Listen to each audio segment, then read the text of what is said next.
ulaştığını. Sağ ol dayım. Dayı 20 lira ne ya? 8 yaşındaki kıza 100 lira verdiniz. Koskoca genç adam küçücük kızı mı kıskanıyorsun? Ya ne oluyor? Tamam dayı teşekkür ederim. Ben yapacağım diyor. Elif nasılsın abicim? Bak ben harçlık aldım. Sende var mı? Var bak 4 tane var bende daha fazla. Nasıl ya dayı ona niye 4 tane?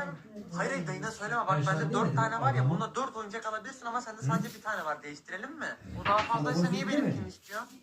Çünkü ben oyuncak almayacağım bir de iyi bir kuzenim yani. İleri. Tamam olur al. Dayımlara falan söyleme tamam mı aramızda? Tamam söylemem. Dayı bak Kendal abiyle paraları değiştirdik bende artık 4 tane var. Kendal!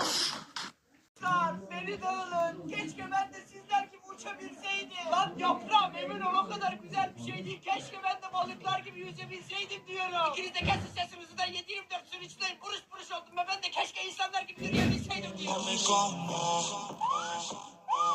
Oh my god.